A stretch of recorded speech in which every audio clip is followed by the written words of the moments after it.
Merab Dvalishvili dominates Corey Sandhagen, 4 rounds to 1 for me.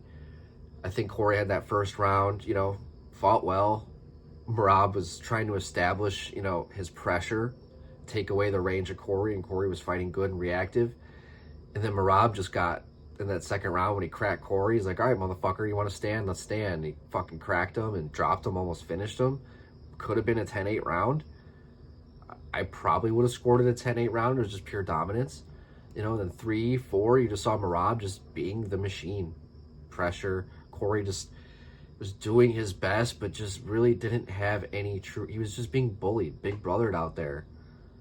It's as simple as that. And in the 5th round, he was able to crack Merab there at the end. He showed life. He did what he had to do to keep getting back up. It's not like Corey was accepting these positions, but it was still like he was still like just being big brothered out there by Merab. And he was able to crack him at the end of that fight, but you could already tell like he was just like, fuck, like not gonna be able to put him away. But it made it interesting for sure. And now it kind of leaves to the question, like, what's next for Merab, right? Like, he's kind of run through everybody. You have Peter Yan, who is definitely waiting. He's earned himself an opportunity for a rematch. That's definitely a possibility. You got Mario Bautista, who, let's be real, like, okay, he doesn't have the greatest performances when it comes to, like, excitingness, but he can do it everywhere. He's great. He's a good fighter. And maybe he has the patience to deal with the pressure of Merab. Maybe he's, not willing to engage as much, and maybe he can nullify it. And, I don't know. You know what I mean? Like, there are other options, but Merab is really just running through all of 135. I forgot. Someone was, my buddy last night was telling me that he'd like to see Merab go up to 145, which would be cool, but then you get the whole Aljo problem, and I don't think that Merab beats Volkanovski, even though I think that's a great fight. I think Volk still beats him. I just think Volk is too big for him. I don't know. Great fight. As for Corey Sandhagen, right? Like, people's champ almost, like he's just...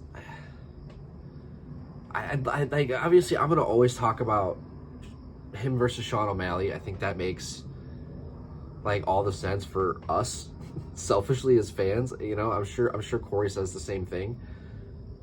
But I think that is a fight that like all of us could clamor for. You have Mario Bautista, so you do have those options for Corey Sandhagen. Rematch with Peter Yan, but I think if Peter Yan, I think if he gets, I don't know. Bantamweight's kind of weird because everybody's kind of fought each other now at this point at the top, and nobody's really been able to kind of break through as that next guy. Everybody thought Patchy Mix, who we're going to talk about later. Everybody thought he was going to be, a couple wins away with his UFC. That just hasn't fucking worked at all. So, Bantamweight has a success problem when it comes to Merab. Like, he's kind of lapping everybody. It was like when Izzy was kind of like, when he had to fight Marvin Vettori, like, again, it was like, all right, like, nobody was clamoring for it, right? Nonetheless, great performance by Merab the Machine Dvalishvili, who is now just, etching himself as, the Bantamweight GOAT. It's crazy to talk about. This is the conversation to have about Merab. He has etched himself, like, instant Hall of Famer now. Like, in the performances he's had, he didn't even look fucking tired. There was that video of him at the club at like 6 o'clock in the morning, this morning, like dancing in his fucking suit. Oh, man. Dude's awesome. Fucking love Merab, man. But yeah, great fight, great performance. Next up, Yuri Prohaska knocks out Khalil Roundtree.